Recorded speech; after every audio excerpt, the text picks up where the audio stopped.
Not sure. It might be morning. Might be afternoon. I'm not sure where you're at. Anyways, I'm here in British Columbia, Canada. I'm Sam Alberts, and we're going to be going live. I'll be live quilting this quilt that was made by Monette in Kamloops, BC. So that's what we're up to today. I'm going to be custom quilting, and I've done a little bit of pre-marking on this quilt, but not too much. All right.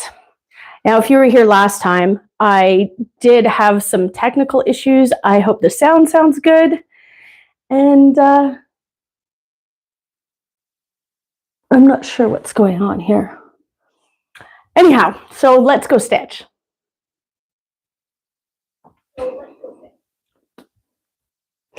All right. Let's see. I'm just mounting the camera here.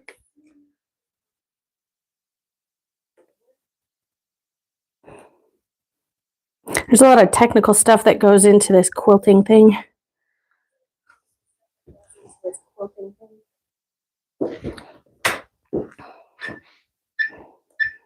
So I'm working on a handy quilter Avante.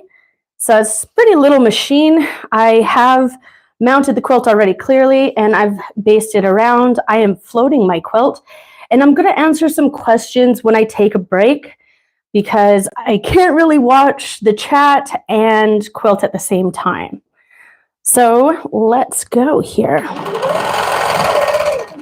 I'm also stitching in 12 stitches per inch.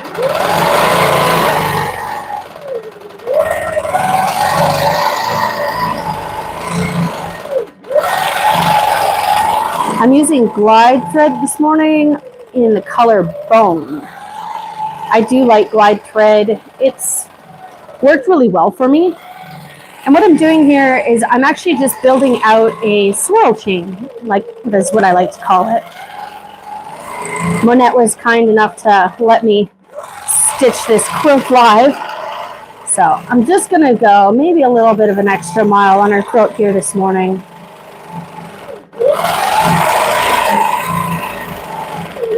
You can see that I'm following this blue line that I marked here. You can see this line, and it's just a guide to kind of keep me in line, you know, so everything stays even throughout the quilt. And I do pre-mark most of my custom quilts, and I pre-plan them too. I don't really love to have a lot of I just like to plan my quilts. I don't like to have to make too many decisions on the fly. Of course, you kind of have to sometimes, but I like having a plan.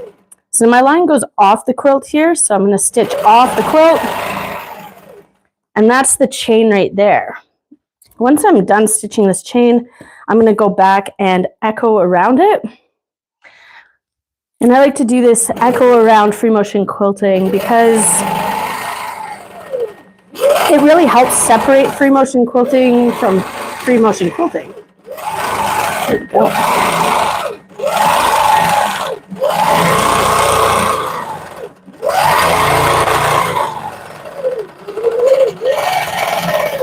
Oh, my thing came off. Sometimes that happens with these. I don't love them for that. So I'm just going to reattach this. So this is the red snapper side thing.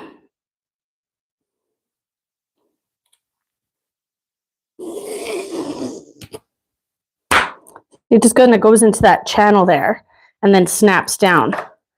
Then I can get my clamp and attach my clamp to it. And I use this little broken piece of something to kind of hold the clamp up a little bit, because you can almost see the edge of my table right down here.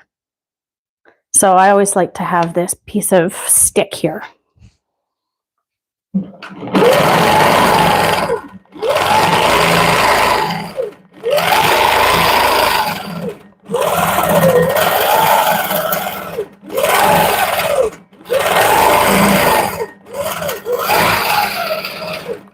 Okay, so there's my swirl, and that's kind of gone off the quilt here. And now I've got another line starting over here. So I'm going to come back down and continue this purl chain. like it's kind of gone off the quilt and restarted. Or swirl chain. I don't know if I said curl or swirl. I would appreciate it if somebody would let me know what the sound is like. As I got a new microphone and I'm hoping that it worked better than last time. And I need another stick. There's my stick. There we go.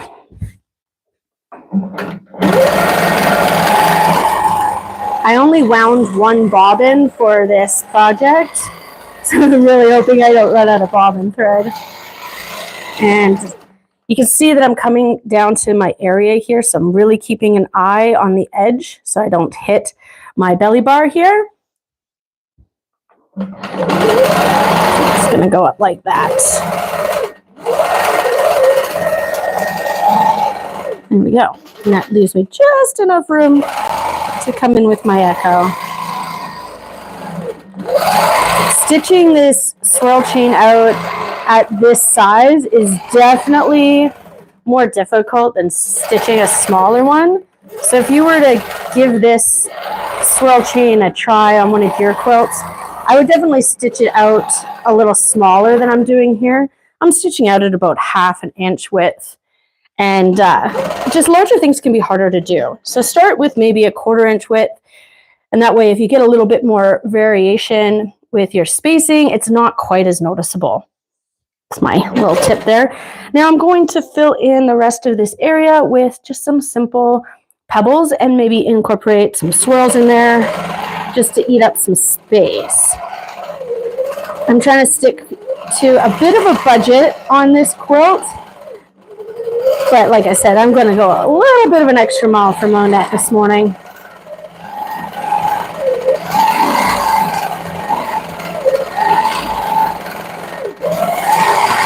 I know that pebbles are definitely something that a lot of people struggle with. And my advice for quilting pebbles is just to keep going. When I first quilted pebbles, I decided I wanted to stitch an entire, oh, see, look, I got a little out of line there. That's okay, though. I decided I wanted to stitch an entire quilt in pebbles, and my pebbles looked like stones, cobblestones or something like that to begin with. But by the time I was done stitching out that entire quilt, I was actually starting to get some pretty round looking pebbles. So my advice is just keep trying. I know it's hard. I really do.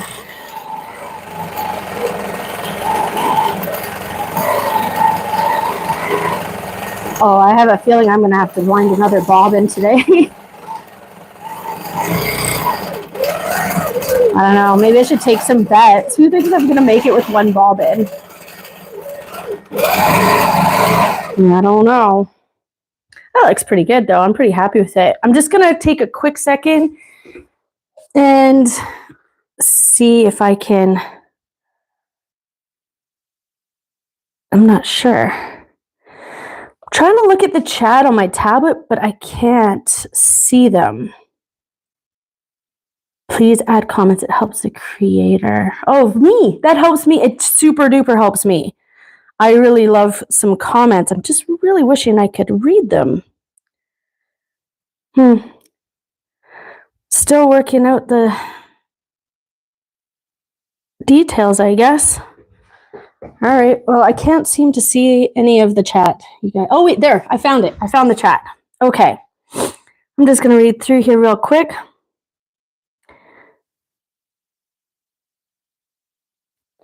The mic down slightly, a little bit too saturated. Okay.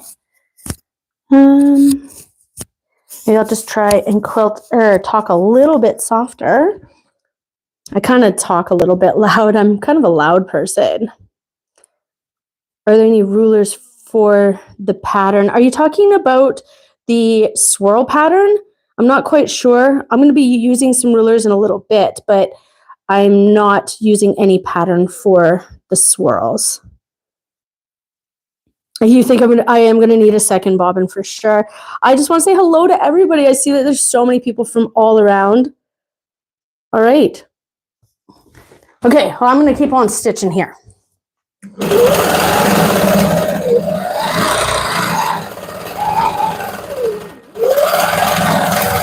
wonder if is the mic maybe picking up a lot of sound from the machine, or is it picking up too much sound from my voice? That's my next question.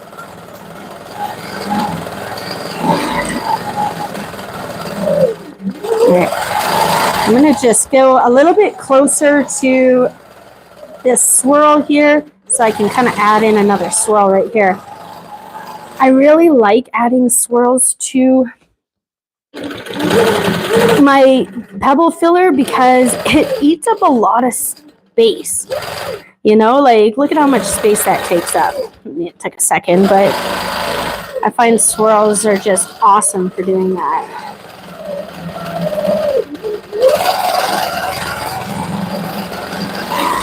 I do have a class M bobbin, so it is a larger bobbin, but I think I'm going to need a bobbin too.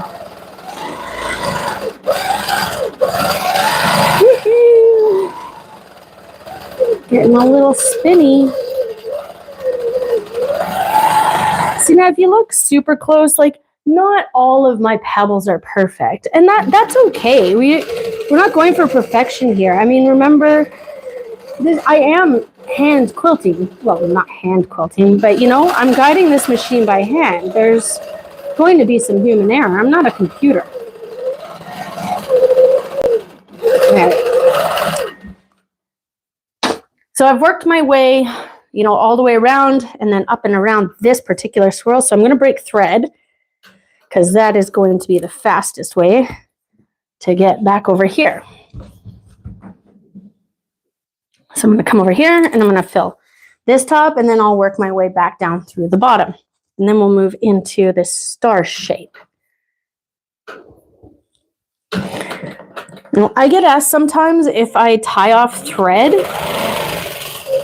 and I don't tie off my threads. When I am starting and stopping, like if I was to start and stop here, I just kind of go do a bunch of stay stitches, and then I'll be snipping that thread afterwards.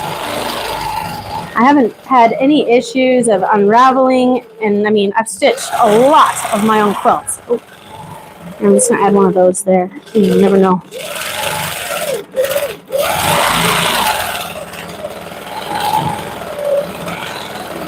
But the difference when you're, you know, sitting here looking this closely at a quilt is something that normal people don't really notice, remember? You know, like, don't get too hung up on how perfect your pebbles or your swirls are really looking, because nobody's really going to be this close to the quilt, you know, unless, I mean, it's going in for some kind of a judging, something like that, or maybe they're just that kind of person.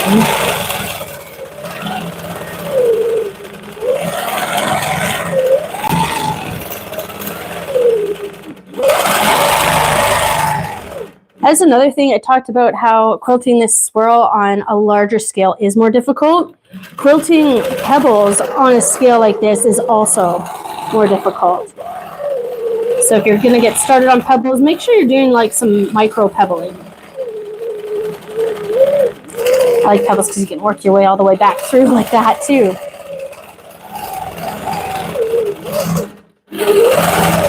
So here, I'm just going to do some like half pebbles, just to fill that space up.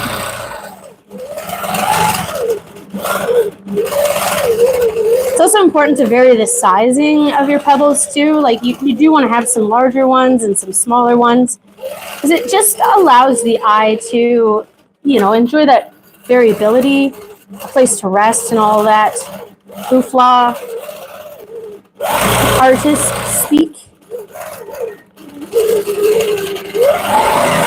Now I'm going to work my way back down. I've said this before, but I don't worry too much about thread path when I'm stitching. I've noticed that on a personal level, I spend more time like kind of staring at a quilt, trying to decide which direction to go. So that's why I don't really think about it. I just kind of go until I can't go anymore, and then I'll start stitching and then I'll just break thread and start stitching again. And the reason behind that is that I can spend so much time just being stuck, staring at a quilt, trying to figure out where to go. And that just doesn't work for me. I just need to get going, just get stitching.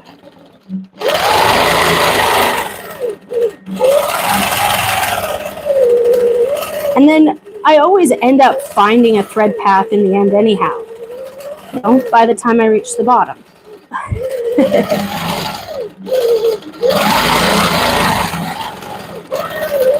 So I mentioned it, I'm not sure how many people are here right now, but I am working on a handy quilter Avante, so I've only got about 15 inches of workable space.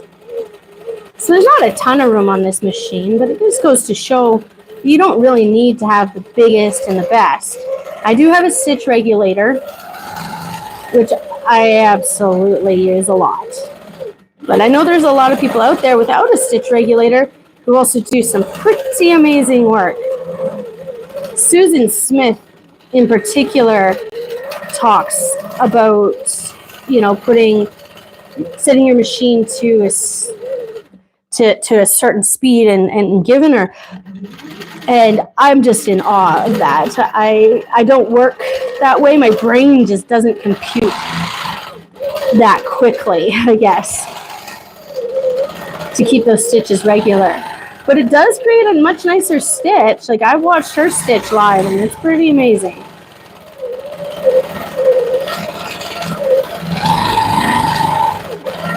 All right, we're almost done here.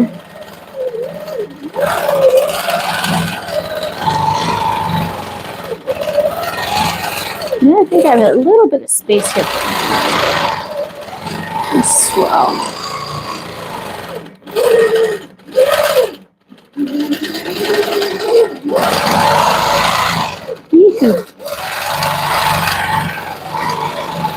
Okay, I'm getting down here, so I'm just going to check. There's the edge, so I can get to about here. Okay.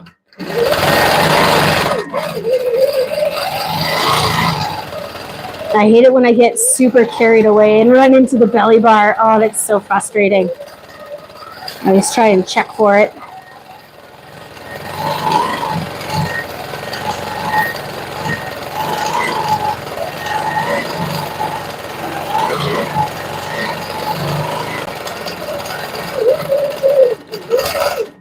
Okay, so now the background is all filled up. I think it looks good. I'm going to break thread here, and I'm actually going to also change color. So, and maybe move up a little bit. So in here, I've got this purpley kind of color, and I've got this blue color. And like I said, I'm just going to go a little bit of an extra mile for Monette today. And so I'm going to change thread color. So I was using this color Bone Glide Thread, and I'm going to switch to the purple. And this is the purple I'm going to use. This is the color Tea Berry. So to switch threads, I have snipped my thread way back here, and I'm going to tie a knot in my thread to the bone color. So I'm tying the Tea Berry to the bone just with a simple knot. Then I'm going to come back down here to my foot. And I'm going to pull right here, and I'm just going to feed this thread through. And I'm going to feed it all the way until the knot comes. And there it is there. I'm going to straighten this knot out and pull it through my eye, just like that. And snip. And there we go. We have changed a thread color. That was easy. Okay, so the next thing I'm going to do is I am going to do, there's a bit of a thread here, these triangles. Make sure that I can fit. Yeah, I can do this one, and this one without moving. Maybe I should move. Then I can do all of them. I'm just going to move the quilt up a little bit. So I'm just attaching my sides. And I've got my machine pushed all the way up to the top here so I can see where I can roll to. Roll my quilt up. See, I'm not going to quite reach it, but if I lock it there, tighten it up. There we go. Perfect. Now I can reach it. I'm going to add my sides back on. I don't always use these red snapper sides, but sometimes I do. Here we go.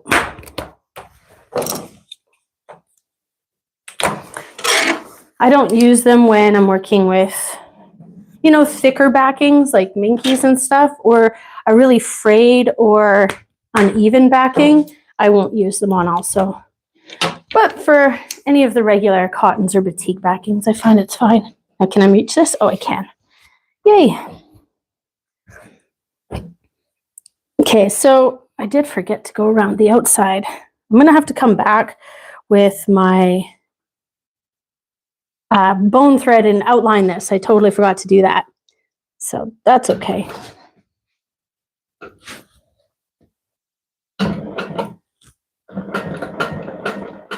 Stay stitches. Okay, I'm going to be using, this is my favorite ruler. This is the Silly Moon Quilt Company ruler. It's the Rocket. So this is a ditching ruler and a straight ruler, clearly. And I use it all the time. It's my favorite. It's got nice beveled edges on it, so I find it really comfortable to hold in my hand for a really long time, which not all rulers have. And I really like having this concave and this convex curve. I use them fairly often, actually. There's not a ton of markings inside the ruler, but it's still my favorite go-to when I'm just doing my regular quilting.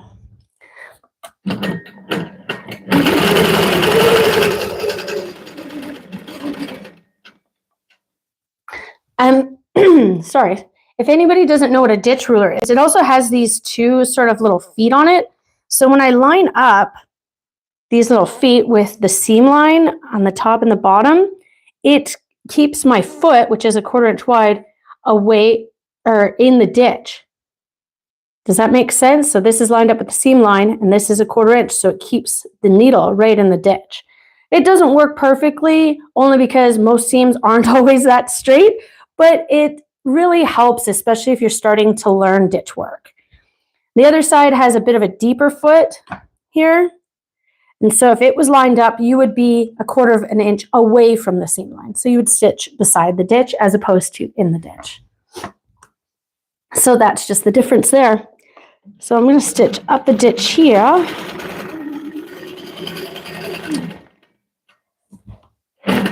Stitch over.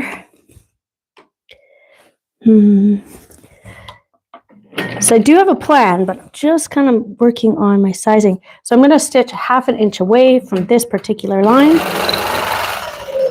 Down.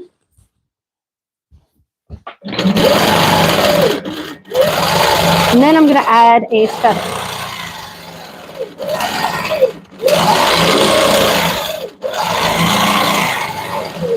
So this is just your classic bump back feather. And that's the way I'm going to do it.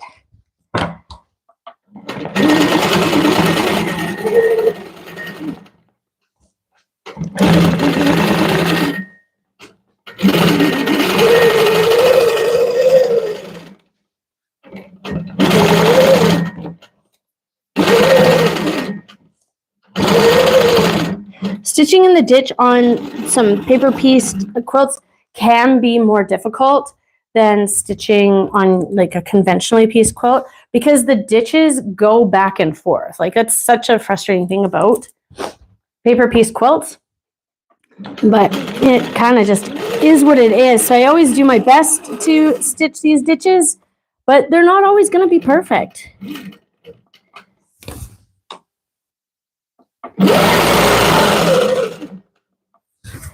And I am starting and stopping a whole bunch. That is just kind of the way of the world. Now, I'm going to look back at my feather that I previously stitched. I'm just going to count 1, 2, 3, 4, 5, and then a nubbin. So 1, 2, 3.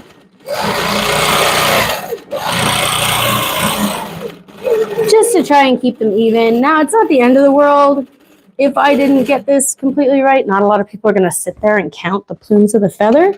But as a professional quilter, I'm definitely going to put in the most effort I can to make that right.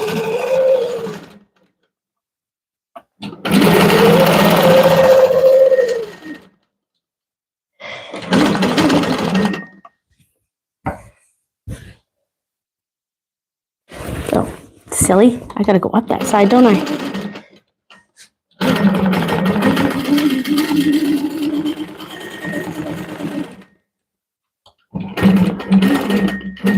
All right.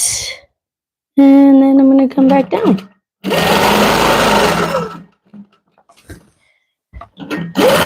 1, 2, 3, 4, 5. Now, if I had been thinking, I should have ended that at 4, just because then I would have come back down. I wouldn't have to bump all the way back. But we don't always think that through all the time. Okay, so now that I've done this one, I'm just going to move on to here. And I'm just trying to decide. I had planned to fill this in, but I'm looking at this and I kind of like how open it is. I don't know. I'm going to have to think about it for a minute. I'll come back. Monette really does like extra quilting in her quilts. She likes it to be quite dense. But again, I do have to think a little bit about the budget, which we decided to maybe not go full on show mode on, you know, which is totally fine. This is a beautiful piece, but, you know, it's not going to be going into a show or anything. Not a big show anyways. 2,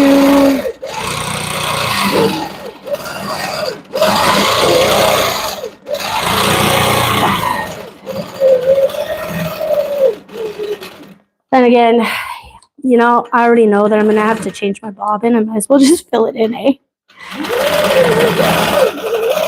I was just going to keep it simple, something like this.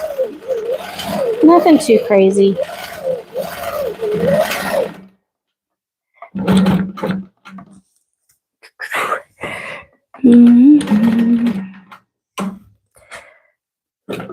Now, I am going to definitely be lining up, though, these back and forth lines to stay, you know, parallel to this seam line.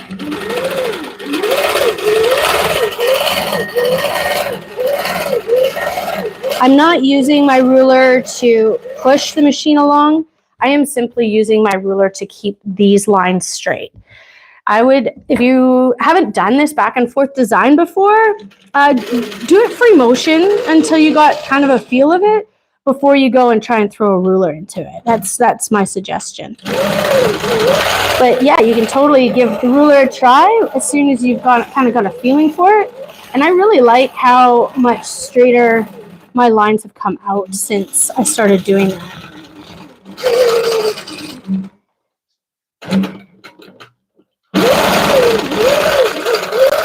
And coming back down here.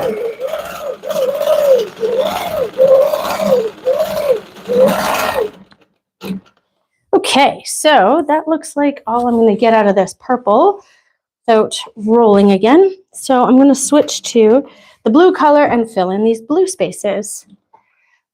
I do change thread color fairly often. I do float my quilts, and so that works for me.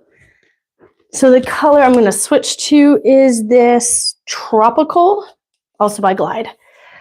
I do use exclusively Glide thread at this time. It's really what my machine enjoys, so it's what I use. So again, I've just snipped my purple thread and I'm tying a knot with my blue thread to the purple so I can pull it through all of the mechanisms here. There we go. I don't like to pull the thread from right here. I mean, you can see, you can pull it from here. I just like to prefer to pull it from here. I just don't want to maybe inadvertently bend my needle or something bizarre. I mean, that's never happened, but you never know either. Okay, so now here's my knot. And there it is all the way through. What needle size am I using? I think I'm using a 16 needle. Yeah, I'm almost positive I'm using a 16 needle. I vary between 16, 14, and 18. Those are the needle sizes I vary. Yeah, I'll switch to a smaller needle if I'm using a smaller thread. Okay, so I'm going to, now I've already ditched here, here, here, and here. I have to come back and ditch around the whole star. And I didn't ditch much of this blue, so I'm just going to remind myself of that.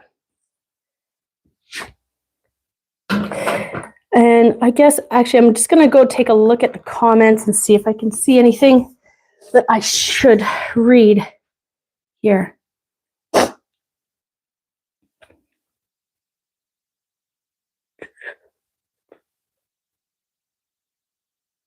Ooh, there's somebody from Norway. Hi from Norway. This is really awesome.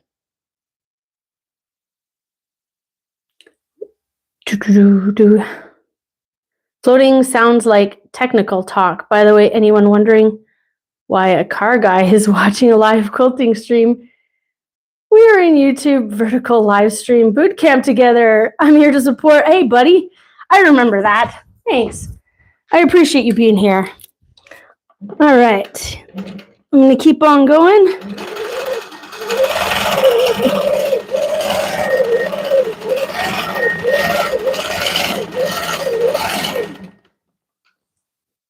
Okay, I really do like how this is looking. I think it definitely adds a little bit more definition to the quilt.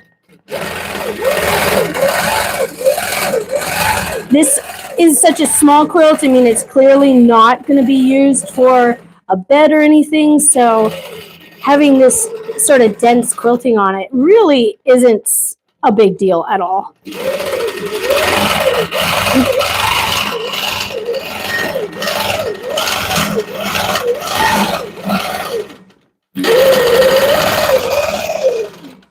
Bend it down.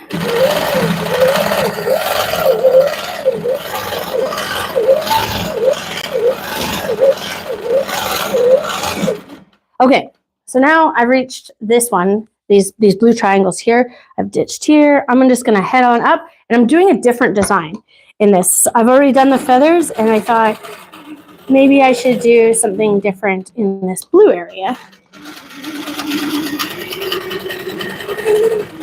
So I am going to keep it pretty simple, though. I'm not going to get outrageous. I'm just going to do some dot to dot, down and up, up and back. That looks good. I think maybe one more round, just another little outline. To get this outline, I'm actually putting my ruler right onto the last stitch line so that when I get to this center point area, I've got a 1/4 inch right there. And then I'm angling back in. So it's just shrinking the center area a little bit. And then I'm just going to come in with some big pebbles.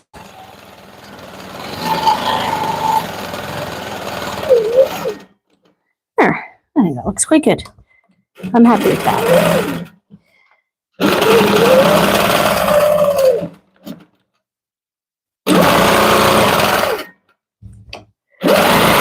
I could have marked out a little bit more here, but I have done this particular design idea so many times, I don't really feel the need to. But if I were like still learning, you could draw a line between like the half of this diamond shape, draw a line there, so you would know where to stop. You could also go so far as to measure in. Once you had that line in, you could measure in a 1/4 inch or a 1/2 inch or whatever it was that you were working in. But I'm fine eyeballing this, and also this is pretty busy batik fabric, so it's not going to be super obvious when all the lights are on. You're seeing this using the relief of creative lighting. Oops. And when I mean creative lighting, I mean all the lights are off and there's a window.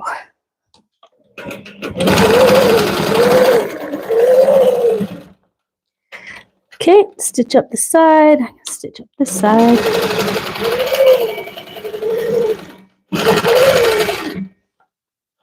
Move around this little triangle.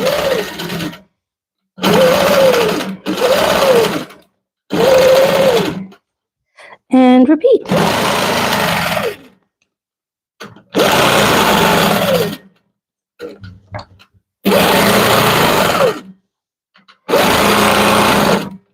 Da, da, da. Right on the seam line there, just to make a little bit of a thinner line. I like to vary the spacing so you can see, like, this is more of a 1/2 inch spacing and then this is more of a 1/4 inch spacing. It just gives a little bit more interest.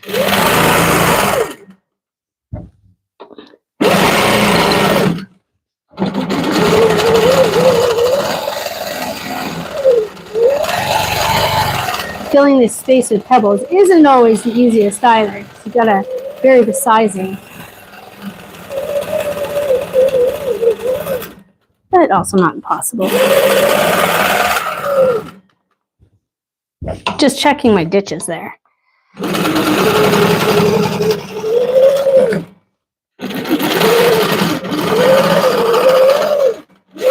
I do stitch almost all of my quilts in the ditch. I just think it has a better touch feel. Like when I run my hand across it, you know, I don't feel those seams poking up. So that's why I really like to do that.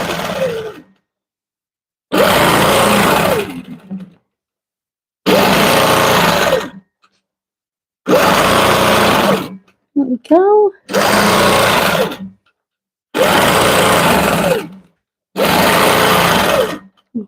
I can also use my foot to measure this 1/4 inch. See, like I know that this foot is going to be 1/4 inch away from that seam line. So if I stop right as I come up to it, then I can adjust my direction, knowing that I'm a 1/4 inch away. That does take some time and practice to kind of get used to it. You know, when you first start working with rulers, to kind of see that 1/4 inch in your eye, mind's eye. Okay, now that seam's done, that seam's done, good to go. Okay, I'm gonna just break thread here and roll the quilt up so I can reach the next two. These type of quilts, these mandala style quilts, are a little frustrating to work on in these tiny machines because you're constantly moving them back and forth. If anybody's ever worked on maybe one of those larger QuiltWorks quilts, they would understand that you have to roll back and forth so much on a smaller machine to reach all these spaces and to have these continued designs. Okay, so I'm just gonna push my machine to the top so I can kind of see where I'm at. So that's my next point there. Give myself as much space as possible. Okay, looks good. Now, I've actually rolled my quilt up quite a ways and I don't have any basting stitches down here. And also, I'm gonna run out of batting. That's not a big deal. I knew that was happening. When I run out of batting, it's just not a very big deal. I'm just gonna add another piece. I'm quilting so densely, I'm not even going to attach it to the other piece of batting. But I am going to baste this down right now. When I am floating quilts and I'm basting, just checking where the batting situation is here. Okay. So when I'm floating my quilt and I'm basting the edges, I always like to baste from the bottom up to help keep the quilt a little more square. When you're coming down the same direction, you'll kind of end up like pulling out, you know, because you're trying to smooth that fabric out. And this way it just helps me mitigate a little bit of that pull. And then I also always use a ruler. And I like this Sillyman Quilt Company ruler because it does have this larger area on it, so I can be a little bit further away. And I use it to hold the fabric in place. And if anybody here has ever stitched through their finger while basting a quilt, they'll know why I'm doing this. And that is why. And then I put a little bit of pressure right at the end just to make sure everything's laying nice and flat. Now, clearly this is always easier on a smaller quilt. Sometimes it takes a little bit more, you know, manipulation of the fabric to keep this nice and straight, but this is a nice little quilt.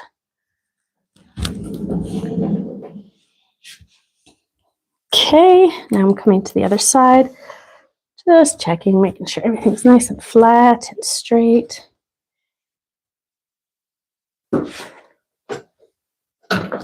I'm trying to keep my stitches as close to the edge as I can, within like 1/8 of an inch. I mean, most bindings are about 1/4 of an inch, but you never know. So I try and keep it as close as possible.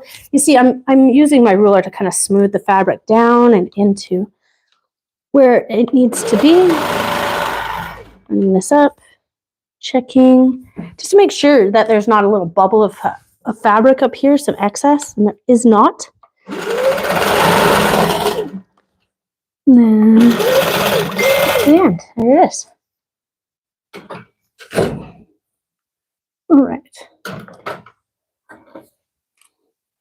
Uh-oh, I think the group chat from my quilt guild might have started. Might be some dinging going on here in a minute. All right. Okay, so now I'm just going to attach the sides. Or attach my red snapper side clamps. That's what they are. Haha. Words. Sometimes it's just a bit of a booger to get into this little slot. There we go. Susan uses a pin to do this. I just use my snips because they're closer. I don't use a ton of pins when I'm long arm quilting. I mean, sometimes I do, but not very often. So my snips are just a little bit more handy. And I'm going to put this other one up here.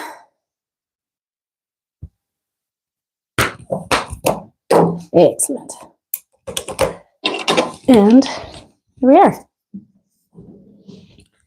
All right, so now just going to, I did check this before. When you're getting ready to quilt a quilt, I always check these big seams. And big seams, I mean the center of these mandalas. And just check for knots and whether there's a whole bunch of fabric in there.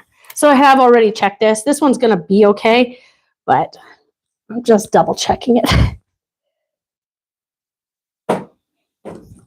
All right, so I guess I'll just start right here.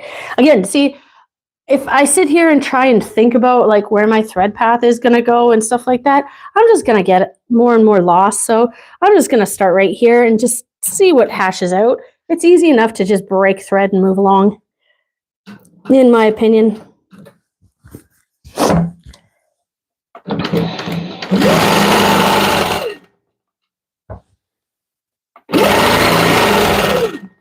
So I'm doing the same dot to dot design in the blue, and then I'll do the feathers again in the purple. Snip this off.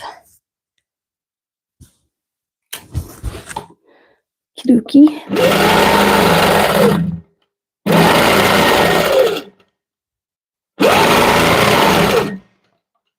Pre-marking quilts is definitely something that I almost always do. Clearly this one didn't need a lot of pre-marking, but it's something that I do talk about a lot in my long arm course. And if anybody's ever thought to do pre-marking or wants to learn a little bit more about ruler work quilting, you can find that all the information on my website or my YouTube channel. The course is mostly about using rulers to create structured borders, which is one of my all-time favorite things to do. Okay.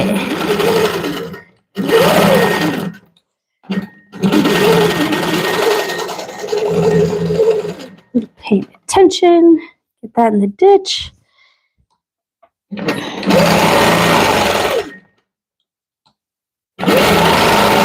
Up there.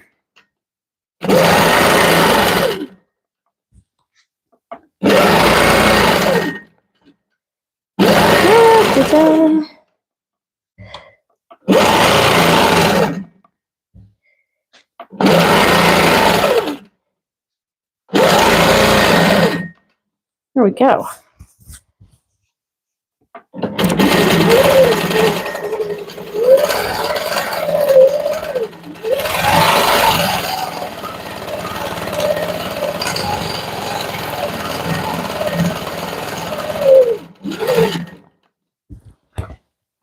I'm going to come back when I do the purple. I'll be double checking all of these ditches. I think I got most of them. I didn't get that one, which is fine. No biggie.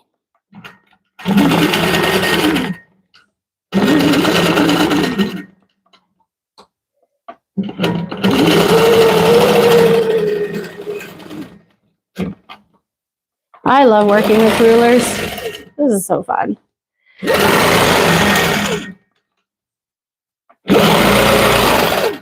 I totally get lost, kind of like in the repetitiveness of quilting, custom quilting in particular.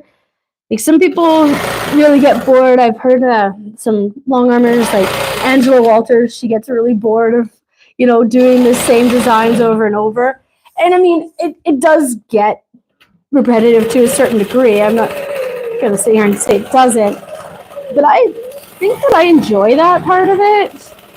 Like it's kind of like meditating or kind of a mantra sort of thing, you know. I kind of just get into the groove and just give her. That's not to say I don't listen to a lot of podcasts or audiobooks, but I do definitely get into a groove.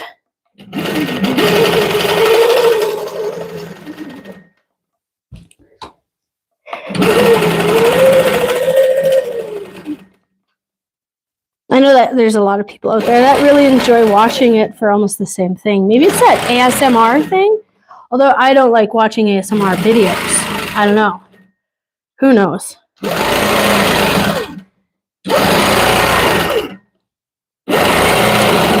That one was a little bigger than I meant it to be. That's all right.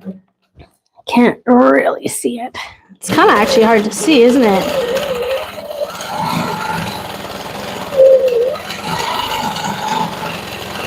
But that's the trick with the side light. Like I am lucky enough to have a window in my studio that is casting this side light. Because like here, I'll turn the lights on. See how you can't even see, you can see even less. And that's with the studio lights on as well. I mean, I can see more because now I can stitch in the ditch a little more simply.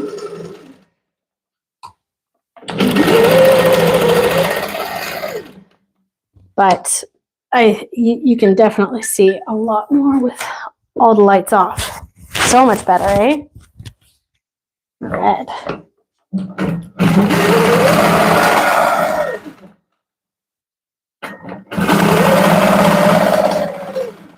I probably didn't need to stitch that, actually. That's no big deal.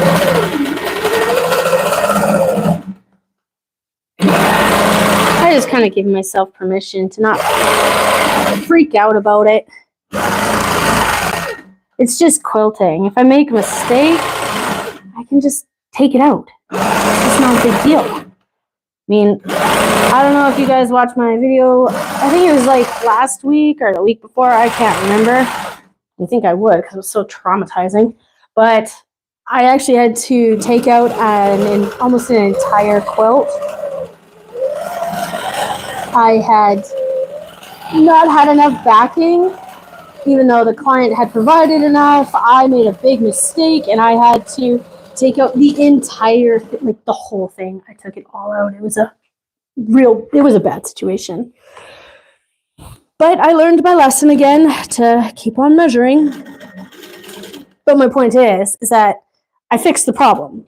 And it's just stitches, it's just fabric. Don't rip a quilt, I suppose, but at the end of the day, it's just some fabric.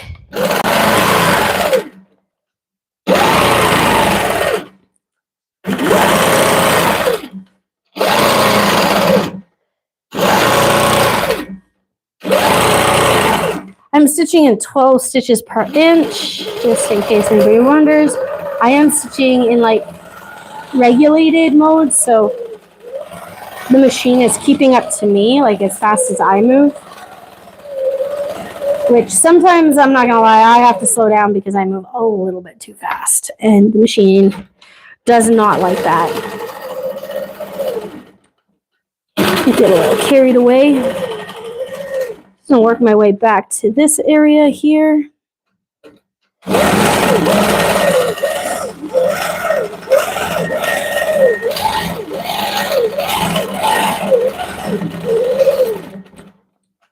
These lines in, make sure everything's nice and flat and smooth.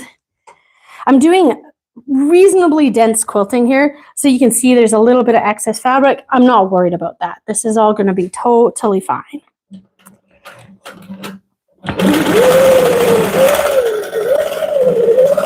I'm pretty lucky to have Monette as a client because she stitches pretty straight and pretty flat on a pretty regular basis. So that's just a shout out to some excellent piecework by Monette. Makes my life a lot easier. We've all had those quilts that just have so much excess fabric, it's difficult to work with. It's why when I lecture and I talk about, you know, quilting and quilting design, the first thing I talk about in my lecture is actually looking at the quilts that we're stitching. And we're looking for those issues. We're looking for, you know, excess fabric, or, you know, seams that aren't straight, or, you know, when all the seams come together in the center. We're looking for those types of things. And that's one of the first things I do when I take a quilt into my studio. All right, so I'm just breaking thread here. I guess I could actually get... No, I'm just going to change thread color. I mean, I could like stitch out these little pieces here, but I'm going to be coming back with blue in a little bit anyways, and I'll be able to reach all that. So I'm just not going to get too worried about it. So I'm just going to snip that thread off. Get my purple. I'm going to take a quick look at the chat here in just a second, see if there's anything. I'm not really good at, you know, looking at the comments and stuff, so I really apologize. There's kind of a lot going on. You know, thinking about the custom quilting, kind of concerned about my bobbin. And just what's happening over in the chat. So I'm just going to take a quick look-see.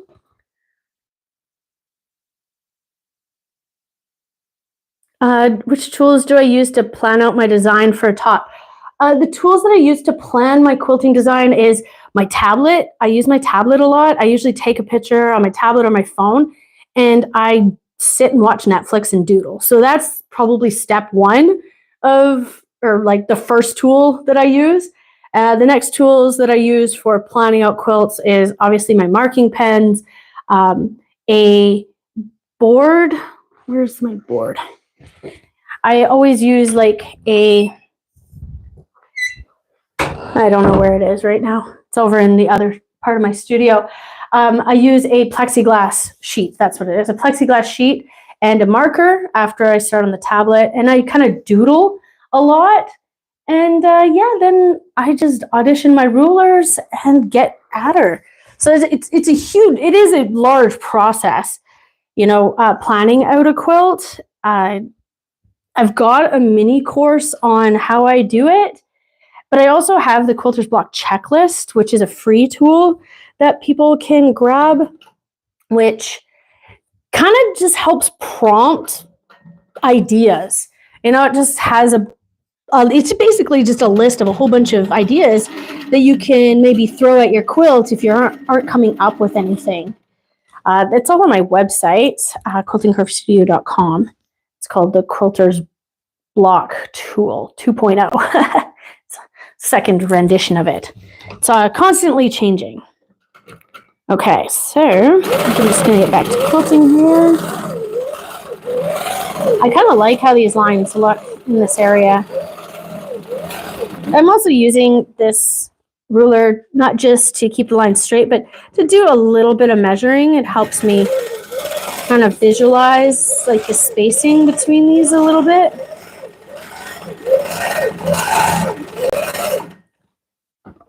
Let me just check these seams. Yep.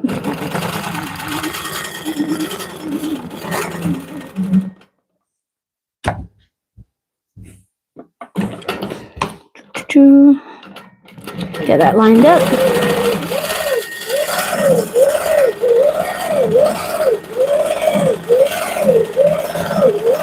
And I think I encourage people to do so much planning because I personally do work on a lot of, you know, complex quilts. I do get a lot of these paper pieced quilts in my studio, and going at something so large like the big quiltwork style quilts or the Jacqueline de Jong style quilts, be colorfuls, you know, it's really difficult to go into those with no plan. So I do spend a ton of time planning, and fairly recently I've been starting to charge for this in my studio because it is such a big deal, you know, like it takes me sometimes days to come up with all the ideas and make sure that, you know, everything's going to fit into the particular spaces. You know, you can't plan to have some big sweeping arc through a quilt and then not have the ruler to be able to execute that particular arc, you know, so it takes a lot of time. Okay, so right now I'm paying attention to where this space is for the feathers that I'm about to do, because I want to make sure that they're moving around the quilt instead of going the wrong way. So I have to go here. Okay. Half-inch line. I'm going to go around back to the bottom.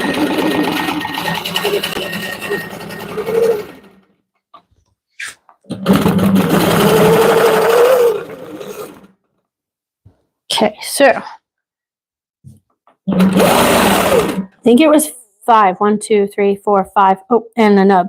5 and a nub. 1, 2, 3, 5, and a nub. Woohoo! All right.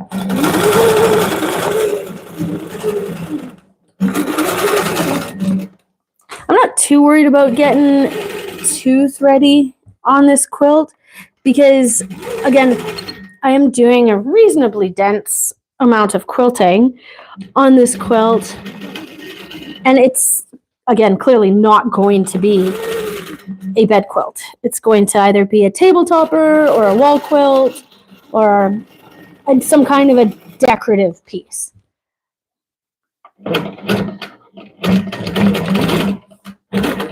I'm gonna have to come back down there. No. Woohoo. Sorry. Just thinking.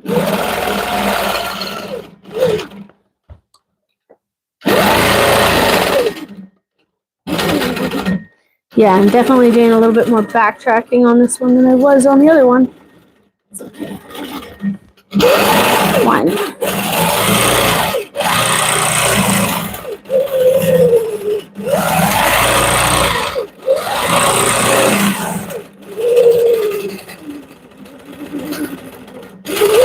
And a nubbin.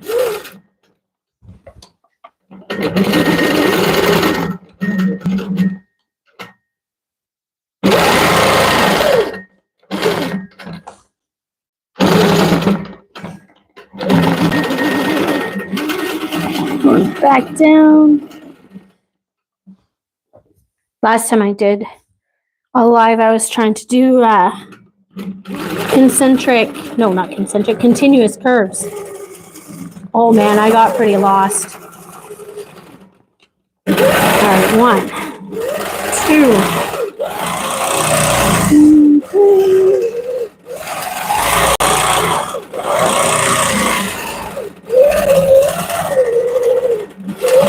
and 6.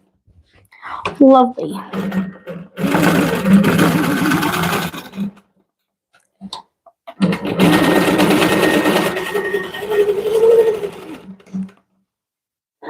We're getting pretty far here.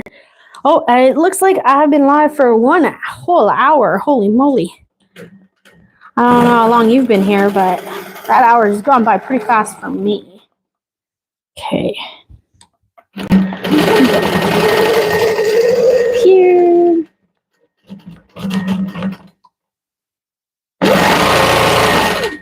And I think this is looking really good. I'm really happy with how this is coming out. I think it was a really good choice to have the feathers here and then this more, you know, like lineal design or geometric design in here. You know, something organic next to something that is more ruler based, I think is just the best. I do it on almost every quilt I do.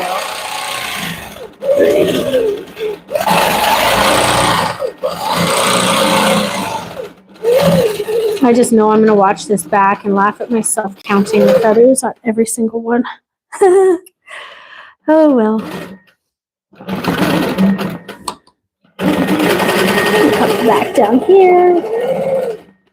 Now, just checking to make sure that I'm not going to run out of space. So it looks like I can fill this one, come back, do this one. A little bit of thread path.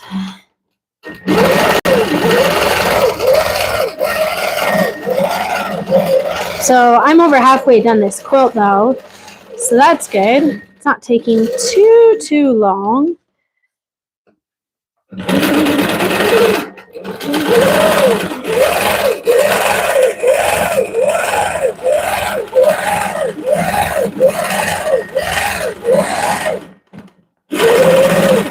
And it's probably not taking too long because I'm pretty good at feathers. I love feathers. It's probably one of my favorites. I know it's one of Monette's favorites too, so that's why I have to incorporate some onto pretty much every single quilt I do of hers. But I love them because, well, like I said, I'm pretty good at them, and you can work them into like almost any space. I just love how versatile they are. You know, you can stretch them into a triangle, or you can put them into a circle, or whatever. So if you haven't mastered feathers yet, get practice in, because feathers are great. Okay, wait, hold on. I need to think again. Did I do that right? I did. Okay, so I'm going to come up here. Okay. Paying attention. 1, 2,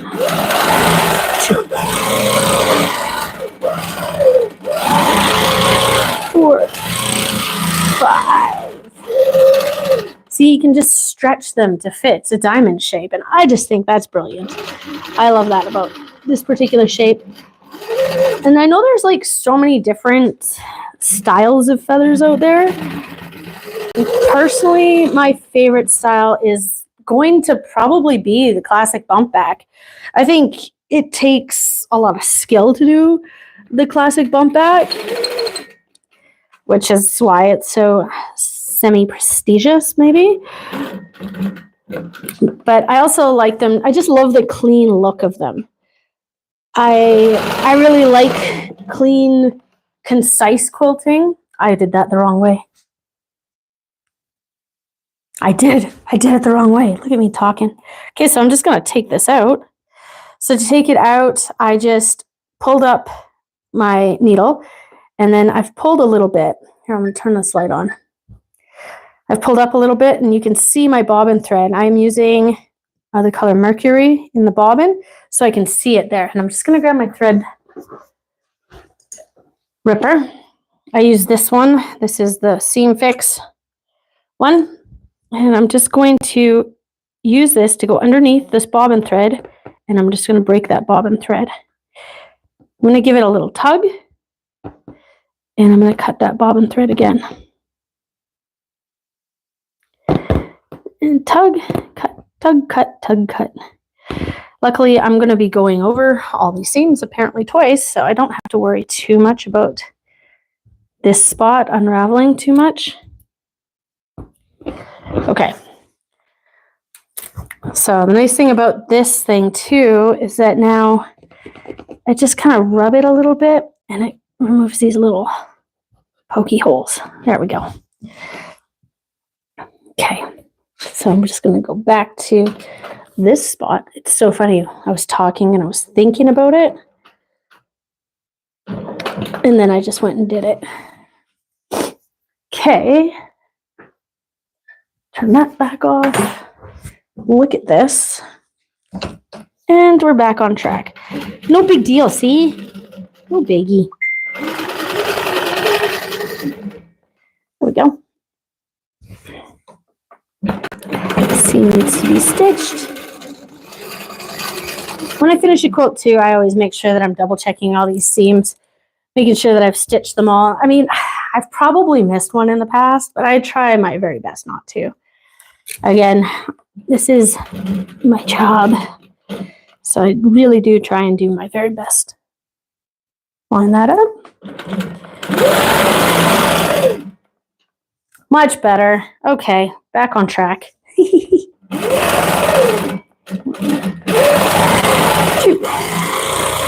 3, and 5. There we go. Cool, cool, cool, cool, cool. All right, I'm going to break thread. And then I'm going to switch back to the white thread. Now, if you've been here since the beginning, then you know that in the background I did this giant swirl train and I was traveling across the top of the quilt up through here and then down and exited right here. So I'm going to change to my background thread. I'm going to follow this line and I'm going to continue that swirl chain. So kind of like it's going the right direction. And that's why planning your quilts is a good plan. Because I can do something like that, you know, and it's not necessarily a secondary design, but I think it adds that next level of complexity and that custom, you know, that custom service that I'm trying to do here. So I really like to think those designs through. And it comes with a lot of practice. I mean, it's not like I just know how to design quilts. I've been doing it for quite a while now. And I've been doing it for quite a while now. So I've got a lot of practice. It takes a lot of practice. I mean, I would consider myself a reasonably creative person, but I'm not going to go out here and tell you that I'm the most creative at all. It just takes a lot of time and practice. Okay, so I'm going to just roll up a little bit so I can put this next chain in. I'll come back and fill this space. I mean, I've got to come back and stitch the entire ditch of the outside of the star anyways. So that's not a big deal.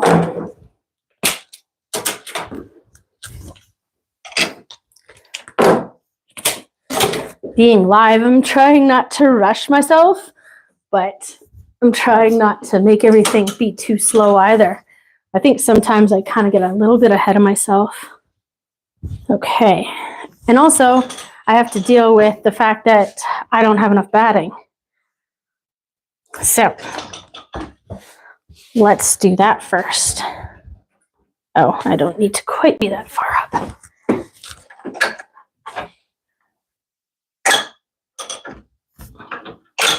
There we go. Okay. Yep, got lots of space here. So in order to deal with this batting, I'm going to simply fold my quilt back up. I'm going to do this so you can see as much as I can without moving the camera around too much. Okay, so I've kind of just got this quilt top out of the way and you can see the line here. Monette has sent me enough batting to add another piece here. So I went into this knowing what was happening. What I'm going to do is I'm just going to take some time. There are different ways to put batting. There's batting tapes. I could layer this on top of itself and snip along to make the seams perfect, but they were actually pretty straight to begin with. So I decided I didn't need to do that. I'm just going to take a little bit of time and make sure these are bumped up to themselves. I do have a fairly dense design going on, so I'm not really concerned about this shifting or moving too much at all.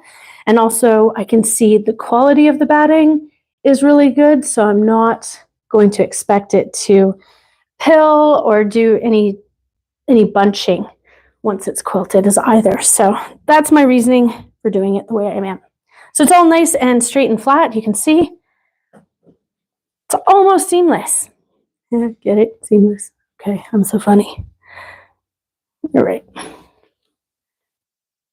I'm going to lay this down and straighten and flatten everything out, and I'm going to baste around the bottom now. I got into the habit of basting from the center out when I was first starting, and I've always just done it that way. So that's how I'm going to do it. And again, if you weren't here before, I do use a ruler when I'm basting. I've flattened and pulled all of my fabric into the positions, making sure it's nice and square as I can get it. Then I use my ruler to smooth the fabric to where I need it to be, and I'm going to stitch along the edge here.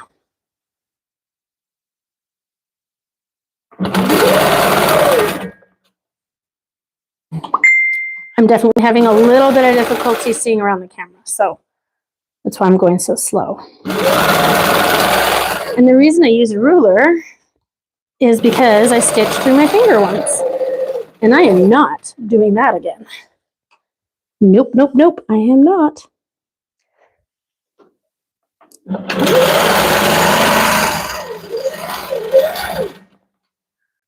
This worked out really well, number one, because Monette is pretty much a master piecer, as far as I'm concerned anyways. And secondly, it's also a pretty small quilt. There's not a lot of excess fabric here. So, or there's not a lot of fabric here, period. So it is going together quite nicely. I do use all of the tips and tricks that are offered across the internet to help troubleshoot excess fabric and everything. I use everything from starch to soup cans, all of the things. But today, I don't need to employ any of those.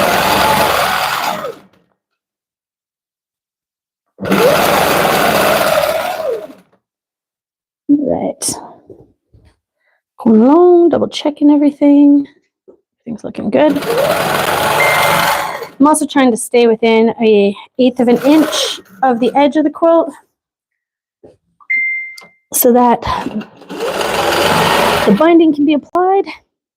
And I'm just checking to make sure that I don't have any excess fabric right here. And as you can see, I clearly don't. There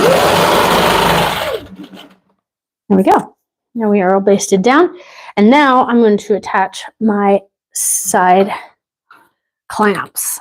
I always do this without the side clamps on because I don't want to be pulling on this fabric before it's stitched down. It can just add extra distortion.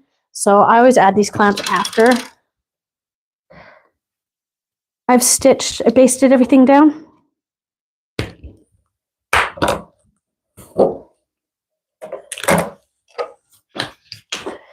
And my little stick. Okay, so we're all attached here. It's good. And see how now, once I've got that clamp on, you see how nice and like taut this is? Like it's nice and smooth. Everything looks really great. Again, this is not a troublesome quilt at all, though.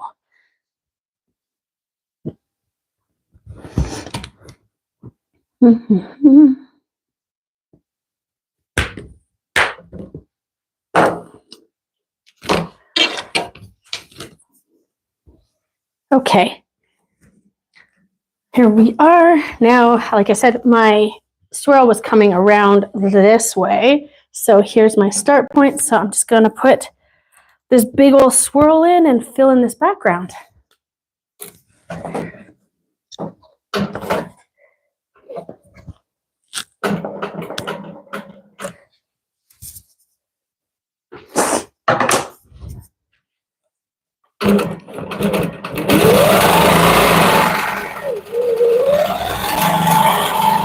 cutting this swirl out at about a ½ inch spacing. Always remembering that I'm human, and if it gets to 3/4 of an inch, it's okay.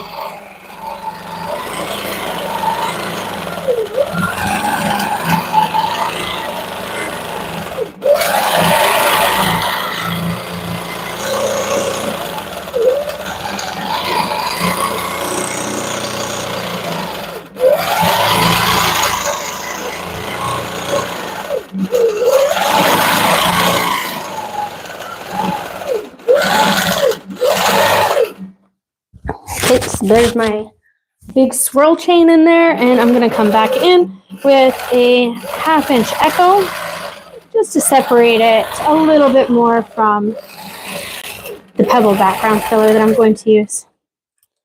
I'm going to snip this so I don't get stuck on it. Come up to here, and oh, look at that. I was too close to the top. That I actually am going to fix, because how flat this is, that's really bugging me. So I am going to take a second and fix that.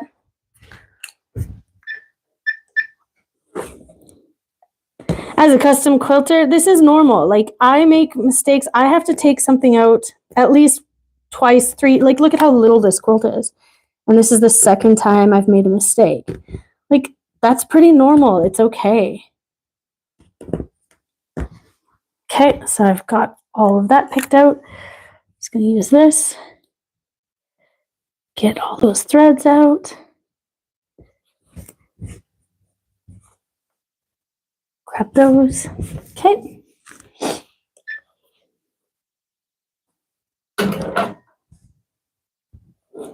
Okay, so, oh, whoops. I must be close to the end of my bobbin here.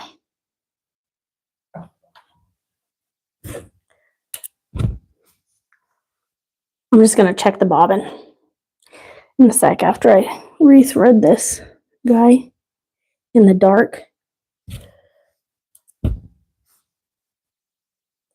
Just kidding. I'm going to see this.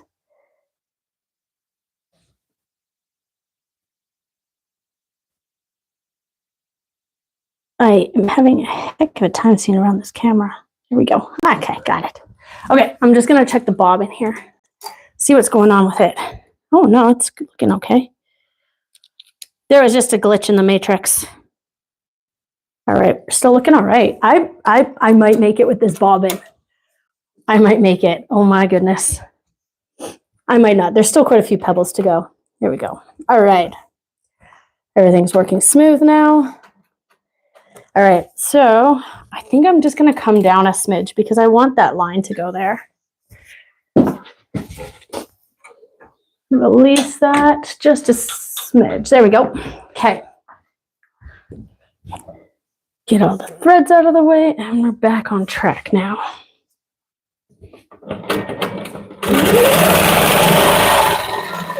Much better.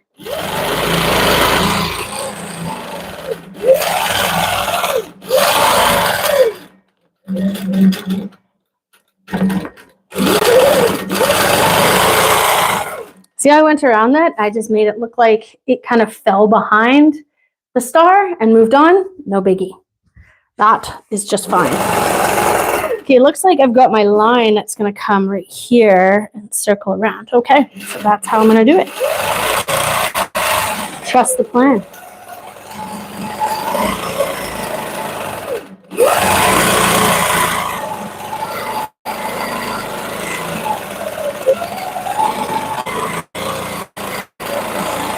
Come all back, and then I come back out and into the next swirl.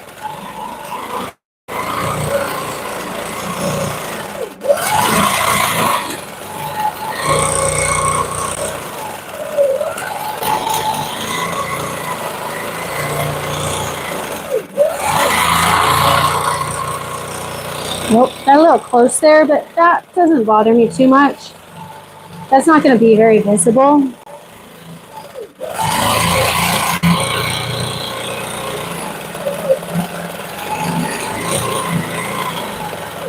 Now, if I remember, I'm just taking, like, I'm looking over that way, just seeing where the top of this is gonna be. And I think what I'm gonna do is I'm just gonna curve out. Like, it looks like my line kind of goes up this way a little bit more, but I'm not gonna be able to reach that. So I'm just gonna kind of curve this way instead.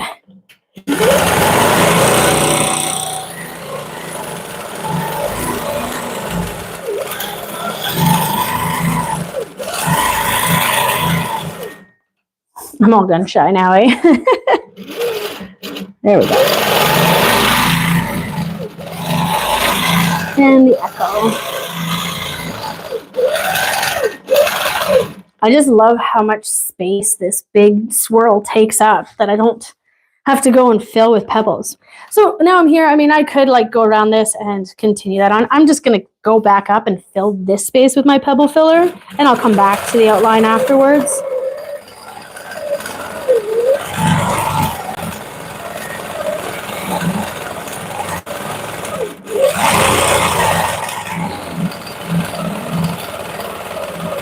I always like to vary the size of my pebbles, making sure that, you know, it stays kind of interesting. Don't want them all to be perfectly the same. Plus, that would be impossible to do freehand. I mean, drawing a circle is hard enough, right?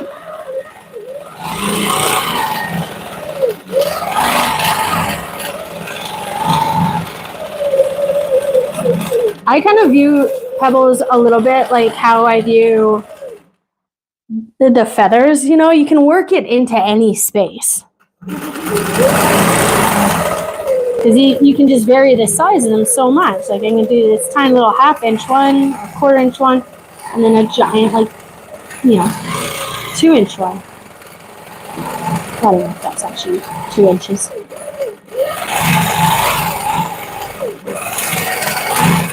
Okay, so I'm getting up to the danger zone here. So I'm just going to roll it back a little bit so I can fill up this extra space. I'm not going to go through the whole effort of moving my clamps, though. I don't think I have to. I think I'm going to be able to kind of fudge it a little bit. Oh, maybe I'm going to have to.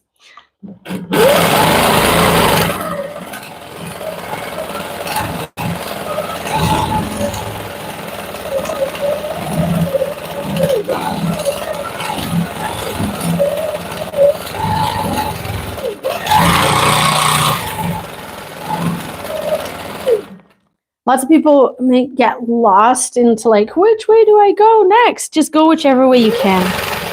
You know, like lots of times, especially with pebbles, I will work myself into a bit of a corner, like right here, you know, so I don't have any open space to put another pebble in, but that's fine. The nature of pebbles is a fairly dense design, so I can just kind of travel along the outside to get back to an open space to start putting more pebbles in.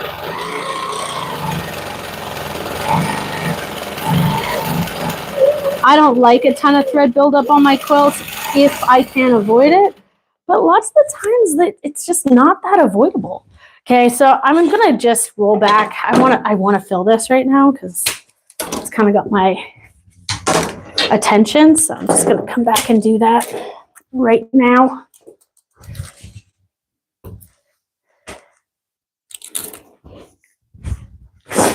Let's do a quick roll back.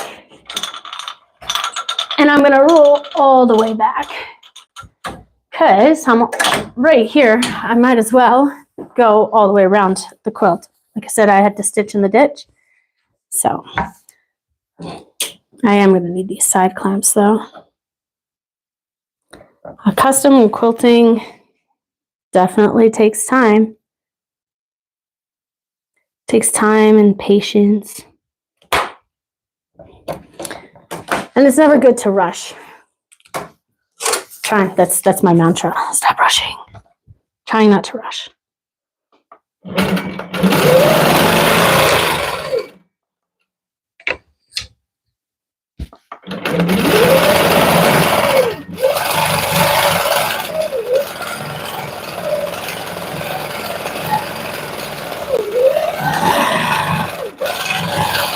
So I'm just going to fill in this space, and then I'm going to stitch around the top edge of this star here.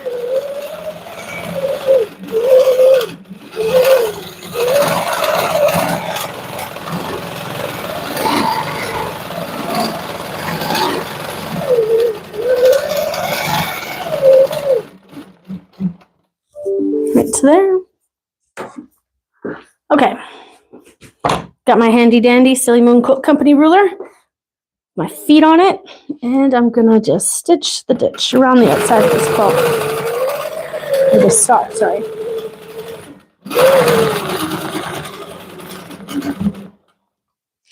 When I'm stitching in the ditch, I always like to use the lightest color. Because I was going before, if you were here earlier, you would have seen that I was ditching this with the purple or with the blue randomly. But going around this outside edge, I have opted to choose the lightest color thread, just in case there is a misstep, which of course there always is.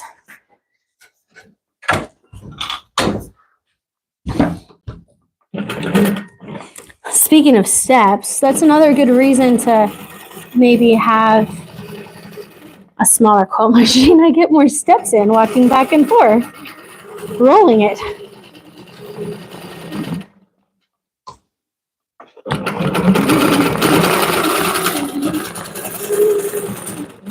So, in case anybody doesn't know, so you don't change a single, I've been long arm quilting professionally since 2018.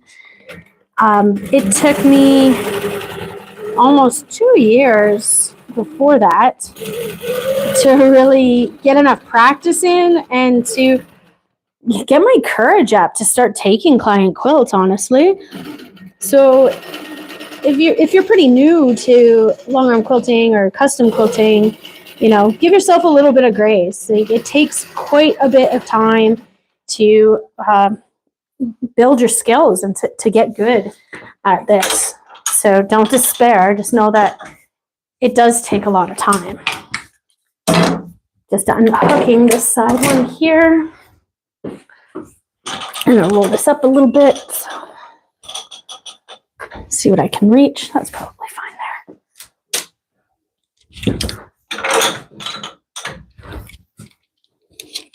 Get my clamp on. I started quilting too. I mean, it depends where you are in your journey. Lots of people buy their machines and they buy the computers and everything all at once. I didn't do that. I just bought this secondhand machine when I could get it. And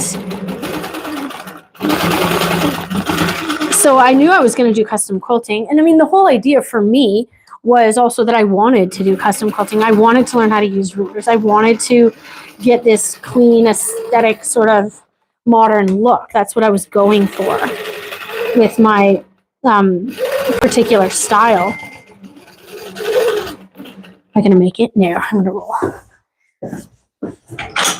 So I didn't get the computer. I mean, it wasn't really an option for me anyways.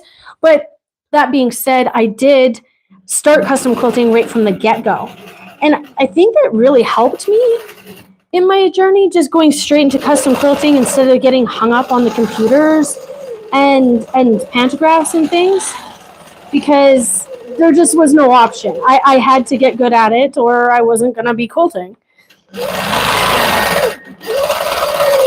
I also really liked the quilting process, even on my domestic machine. I domestic quilted for 10 years before I got my first long arm. And I'll be honest, the skills don't transfer as quickly as I'd hoped. I mean, clearly it took me 2 years.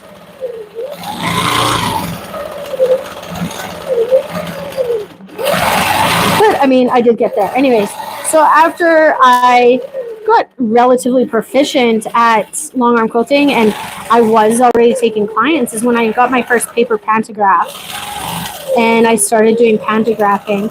And I wanted to start pantographing because I saw all the awesome pantographs out there. Honestly, they're pretty great. I do like all the cool modern pantographs that are out there. So I really wanted to use them.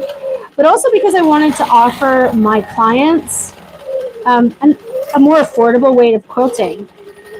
It just is inherently cheaper because it doesn't take, you know, the planning time or the design time, you know, the planning, the design, the skills, you know, the years of practice to offer that.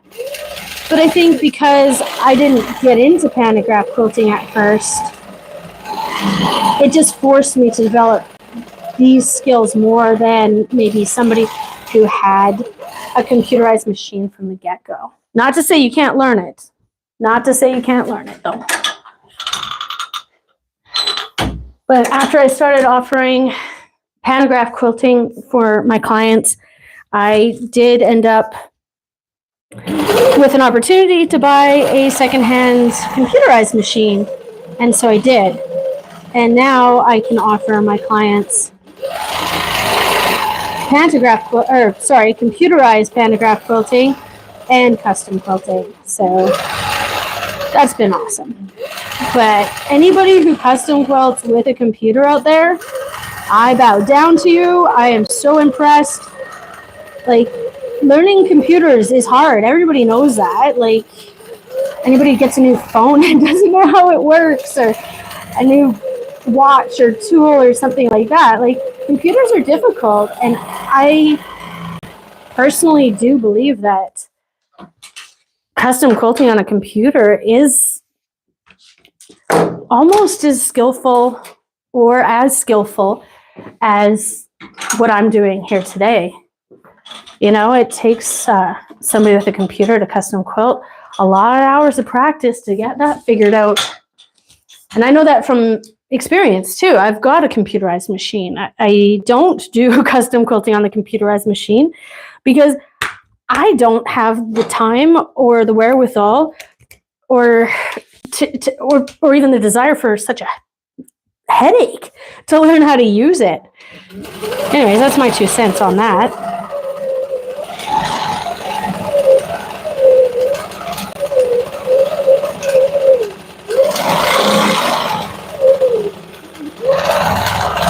Plus, I do like the feeling of the fabric under my hands. You'll notice I do quilt one-handed, and I do love the feeling. Now, if you've been here since the beginning, if I remember right, I put a couple of swirls mixed in with some of these pebbles, and I think I have to do that. I'm going to do one over here just so that it looks like it belongs. So I'm just going to go along sort of the edge here with the line of pebbles and put a swirl in.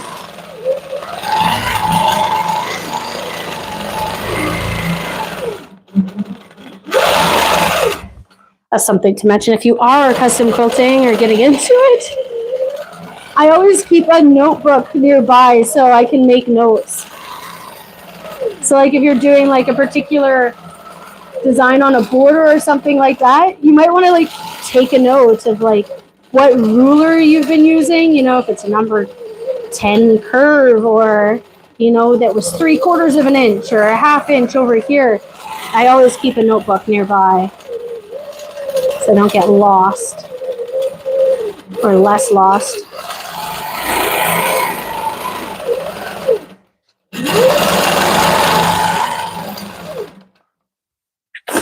Okie dokie. Let's see, what have I got going on here? I think I've got enough space here. I'm just checking to make sure I'm not going to hit my belly bar. I don't think I am. And also, I've got a very strong feeling that I'm playing Bobbin chicken right now. I do have a size M bobbin, but these pebbles are making me nervous. I kind of think I'm going to run out. I know that people were definitely doing some chatting whether or not I was going to make it or not. Okay, so I've got to do the outline here, and then I'll come back and fill.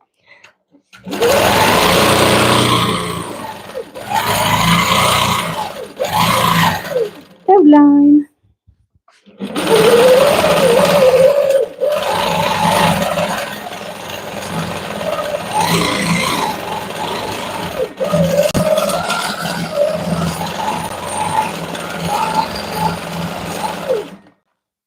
So Monette and I have been quilting together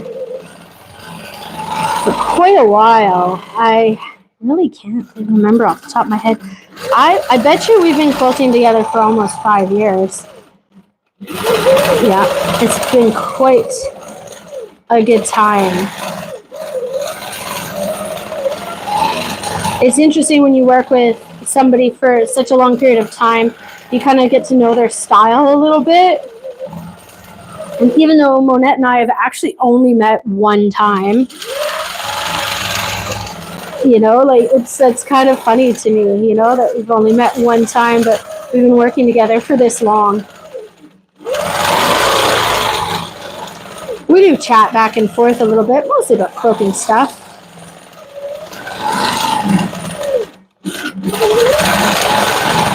But sometimes we share, you know, some of our bigger life events with each other, which is really, it's really nice to have that kind of a relationship with my clients.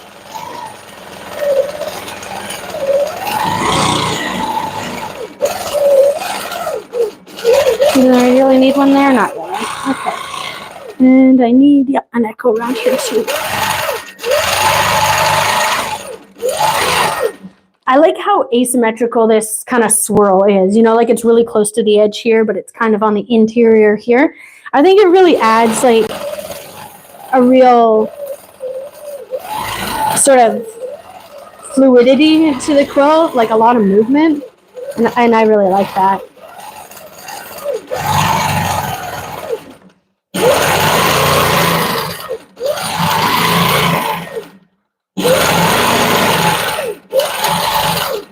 I don't have my clamp on over here.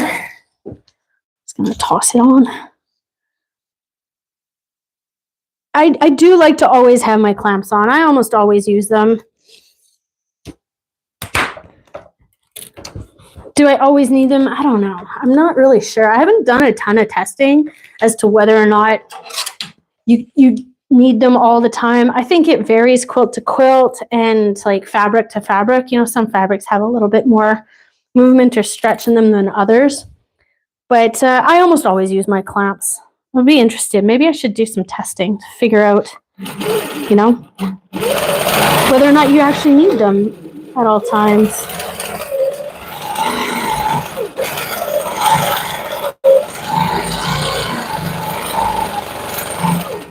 So this looks like, yeah, this is going to be the last sort of filler area.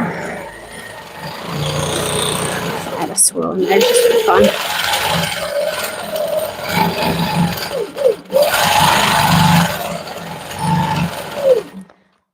So, you know, it's like I did the first half of the quilt, I did all the pebbles, and then, you know, kind of progressed my way down the quilt. I wouldn't spend any longer than maybe 20 minutes stitching pebbles at a continuous sort of time, because it can get a little dry. I mean, you're using quite a lot of concentration, you know, making sure that your circles are, you know, as round as you can get them, but also, you know, where you're going. You know, I am paying attention. I do make this maybe look a little bit easier than it is because I do pebbles every single day. Like, you have to remember that. Like, this is what I'm doing for my day job. So I'm doing this every day. So I'm quite skilled at it. But even then, like I was saying, I still take breaks probably every 20 minutes when I'm pebbling to stretch and to make sure, you know, that I'm not, you know, hurting myself, like clenching my teeth or something like that. Oh, my clamps come off again. This fabric is quite free at the edges. Well, that's okay. I'm all done at the background. So I'm going to just break thread here. Oh, wait. No way. Look. I think that was my bobbin. I think that's my bobbin right there. Look at this.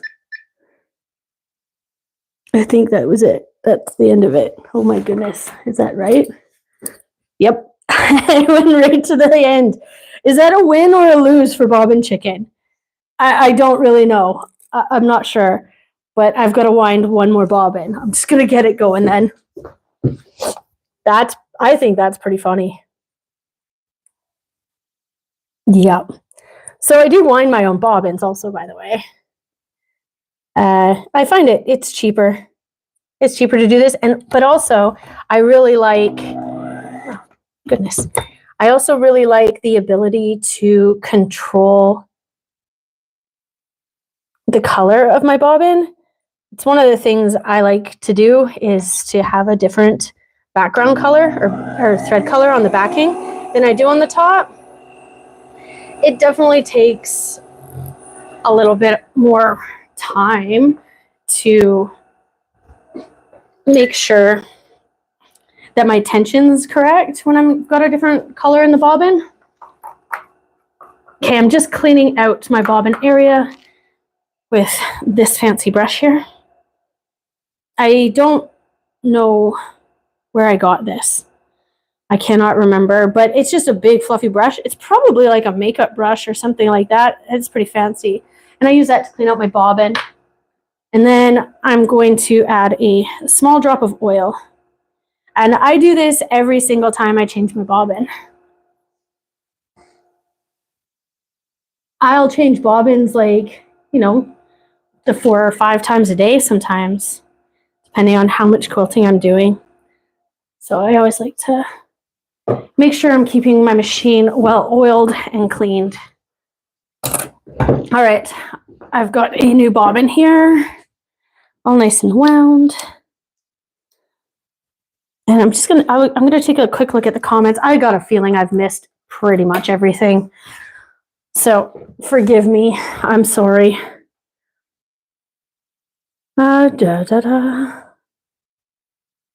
Yeah, I know, I can see this stitch it better with the light off too, for sure.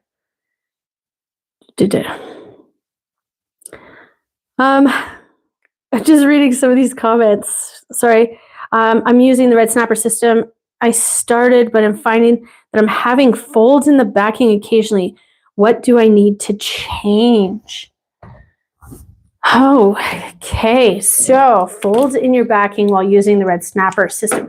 Okay, my question would also be, do you have folds when you're using the pinning system? Like, is this new for you, or were you hoping that this was going to fix that problem? Because if you were having problems before, then you're going to have problems here too.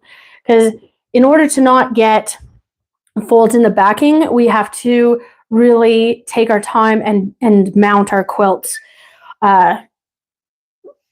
with really pay attention to mounting our quilts.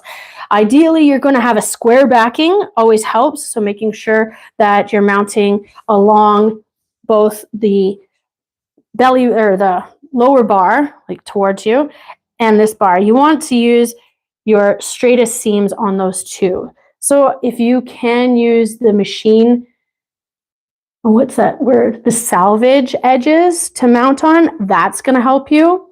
Also making sure that the backing has been ironed flat.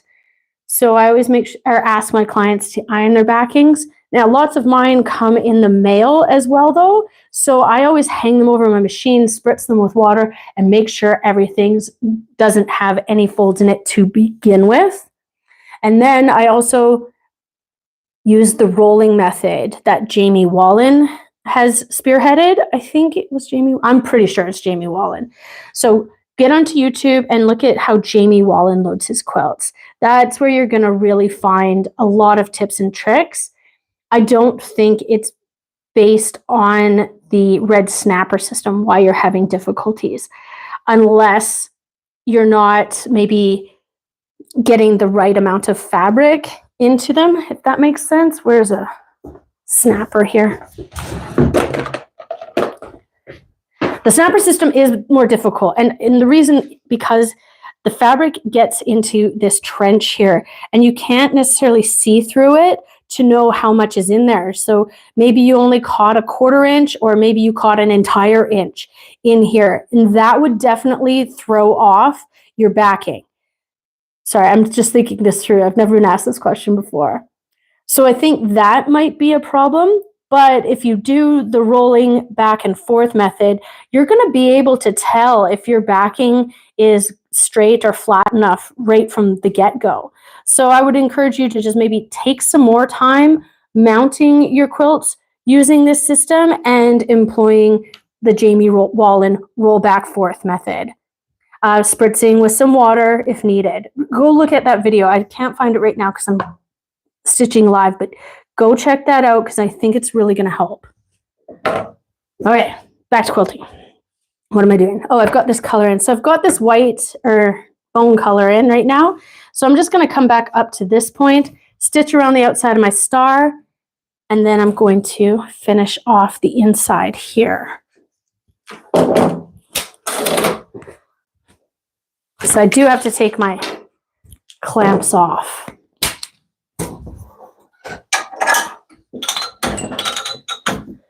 Oh, I'm not a salesperson for the red snapper system, by the way, just so everybody knows that.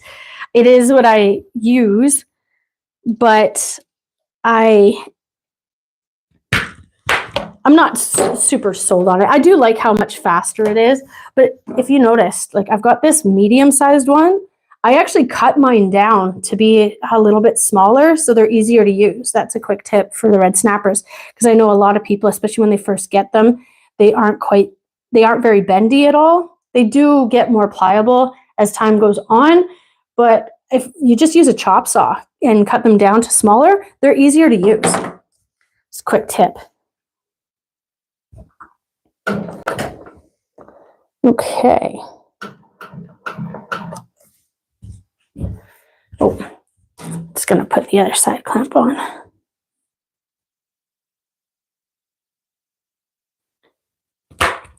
Has anybody tried the magnets? I haven't tried the magnetic system yet. I think they're called Sew Tights. I haven't tried those yet.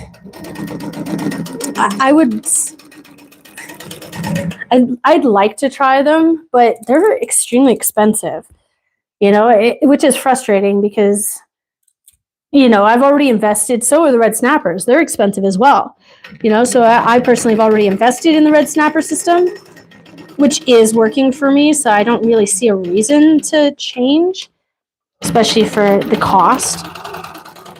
And I mean, the fact that I also have 2 machines, you know, I'd have to buy 2 sets of king size just to ensure that you have enough. And I'm not sure if that price has come down since they've come out or not, but it does look pretty slick.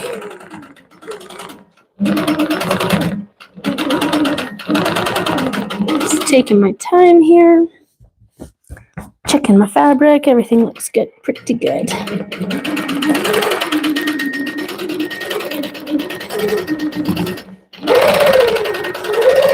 I'm also going to pay attention to make sure, yeah, I'm going to be able to stitch all the spaces out I need to. Yep, looks good.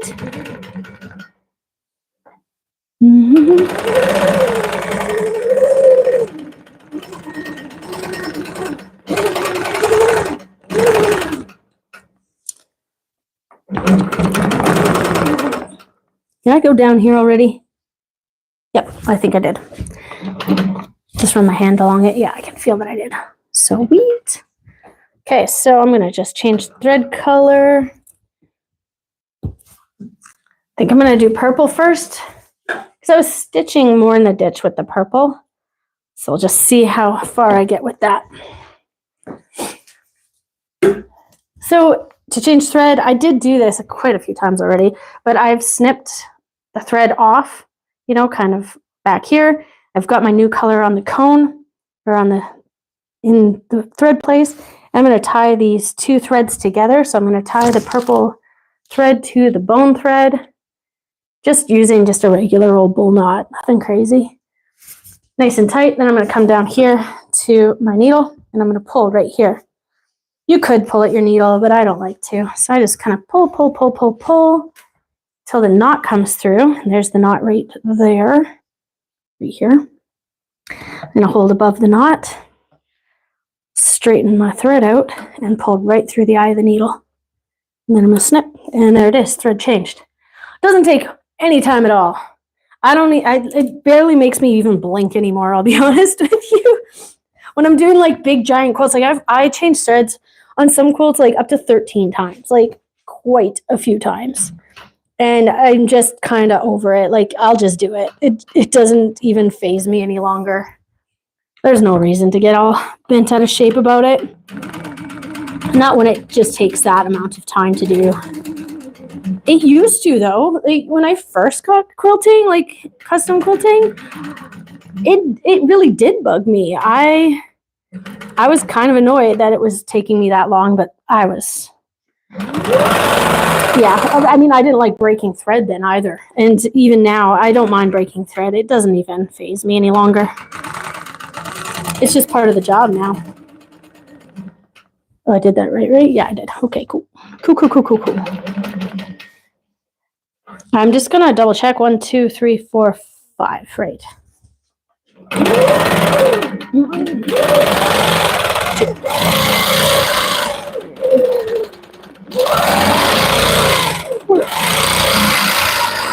5 feathers, 5 blooms, and an oven.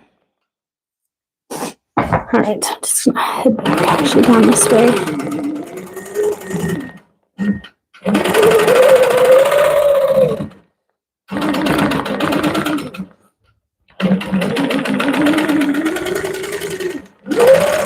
All right. Last one? Yeah, it looks like it. So I'm just doing a 1/2 inch sort of space here. This is just for interest's sake. I probably could have just filled this with a feather, but I think adding this extra line just gives it that much more of a custom feel, you know, just breaking up the space a little bit.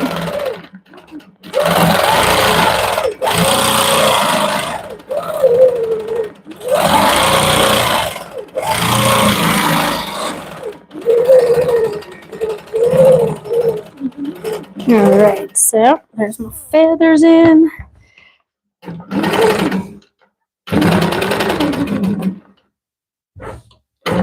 Just checking to make sure all of these are stitched. It's off just a thread there. That's okay. I'm not going to get bent out of shape about it. And this one needs to be stitched. And that all looks good.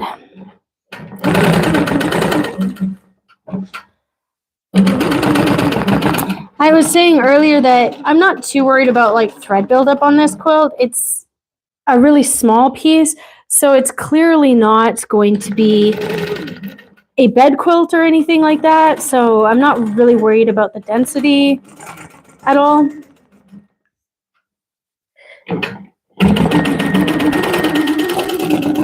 And I'm not too worried about the thread buildup either. Okay, just checking to see what's ditched and what is not ditched. Looks like almost everything is. Almost. Okay, I'm just going to use my ruler to space out some back and forth lines.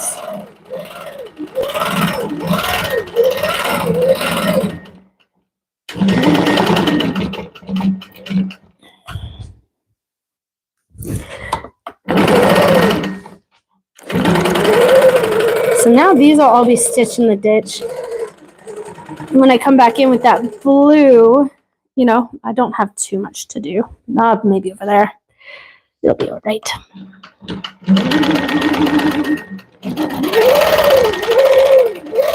So I'm not pushing my foot with this ruler at all. I'm just using it to help me with spacing and just to keep my lines straight.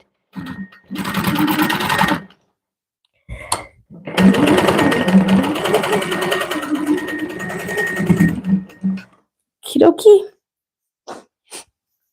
Whew, it's starting to get a little chilly in my studio. It's still a little bit chilly up here. It's March. We had quite a bit of snow yesterday. I'm in British Columbia, Canada, but I'm not very far from the border, so I'm not too far north. Okay, so I'm switching to the blue thread now. I've just cut my purple.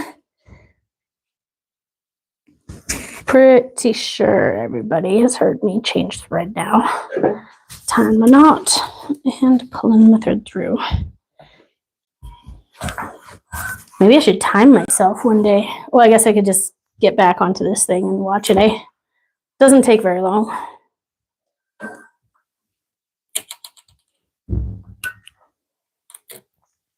Okay, so I could sit here and think about my thread path for quite a little minute, but I'm not really going to.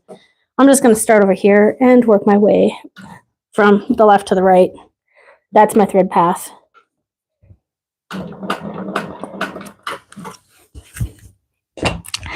That's my thread path. I'm just not going to get too carried away about it.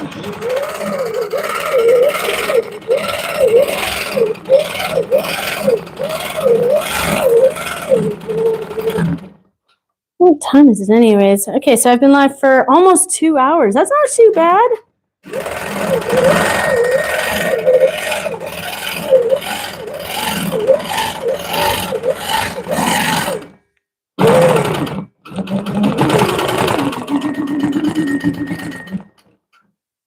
Okay, line this up.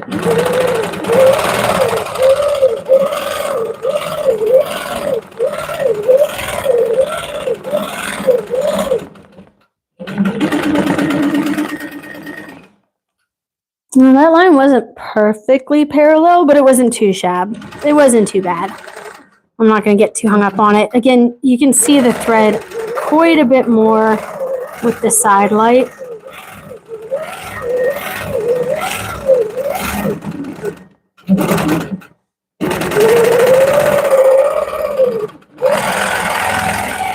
All right, now I'm going to put in some dot quilting and fill with just this simple purl chain, this variable sized purl chain. You can see pretty good here. This is the point I'm going for, where I'm going to change direction with my dot to dot, because I want that to be approximately 1/2 inch. I'm not going to split too many hairs here, but I'm going to line up this 1/2 inch line on my ruler, kind of just with that corner, and that's just going to help me with my spacing. Boom. Just like that. I'm fairly good at this, so I don't have to use that all the time now, since I've got so much practice in, but that's how you can do it. See how nicely spaced those are? Now, coming in, my secondary line, just in case you weren't here earlier, is about 1/4 inch. So to do that, I'm just going to put my ruler against it, and I'm going to line my ruler up with the stitch line, because my ruler foot is 1/4 inch away from the needle. So if I just line that up, that should land about 1/4 inch away. See? And then I stopped when I got to the line here. And now I'm going to just come back down to my dot, and there it is. Coming up here, I'm just eyeballing it. And she's pretty dang close. And add in these variable sized pebbles. I don't get too crazy about making sure. I don't get too crazy about making sure these touch here. I think it's more important really to make sure the circle is round. You know, it doesn't have to touch perfectly, especially when you get to that really big center one, because that one can be really hard. And if you try and stretch it to make it fit perfectly, you end up with a kind of like an oval shape instead of this nice round shape, which is kind of annoying. Okay, so now come down to here. There's my 1/2 inch there. And back.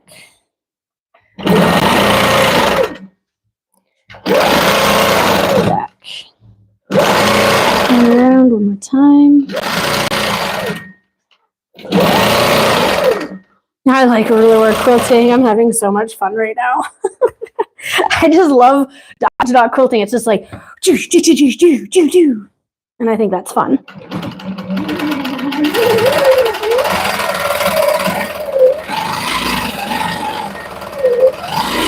I mean, circles are fun too, don't get me wrong, but I mean, rulers are funner. They just are. Okay, so I guess I'm done. Yeah, that's this quilt all finished up. Cool. How long did that take? Oh, 2 hours and 34 seconds. Nice. Okay, so it took me 2 hours to quilt this. Perfect. I mean, it's not like a super intense custom quilting job, but I mean, it's reasonably complex. Like I'm not knocking it by any stretch. I think I did quite a bit of quilting on this. Just over 1 bobbin's full, and considering it's a pretty small quilt top. This quilt top actually measures 38 inches by 44 inches, so it's not very big.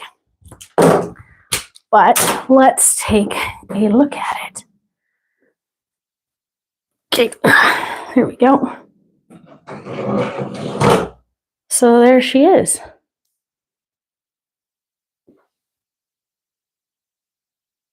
I think it looks pretty good. Okay, I'm going to just, maybe I'll put this on a tripod for just a quick sec, and then we'll see if I can take it off so you can see it a little bit better. Hello. All right. Tripod in place. There. Hi. Okay. So I'm just going to take this off. Also, Monette is the best with always making sure I have enough backing. I don't think she's ever sent me a quilt that has too short a backing, which is pretty phenomenal. Take that, and let's take a look-see. There it is. I think it looks really good. I'm just going to double check, make sure I don't have any missed seams.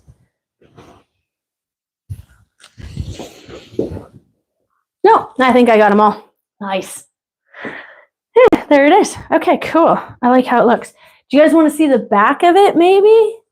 I don't know. I could take it off here. Let's take just one closer look, and then I'll flip it over and you can see the back. Because I think the back might be pretty good.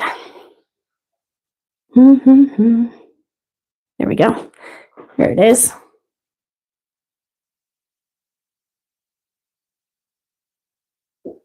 I like how the center looks. See that swirl traveling around? Yeah, I like how that swirl looks too. Okay. I'm just going to, my studio is such a mess right now. I didn't clean or do anything. It's just like, well, it was kind of a last minute live anyways. So let's take a look at the back.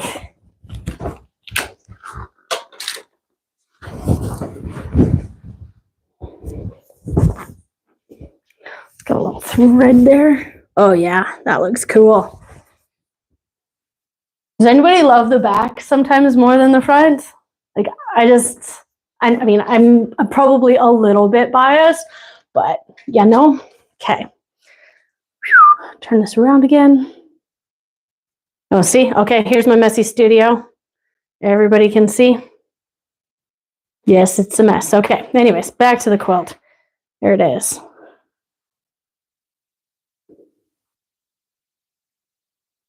Yeah, I think I love it. Nailed it. Takes a lot of practice, or not practice, takes a lot of attention to make sure that the top thread doesn't come through. As you can see, I'm using a different color.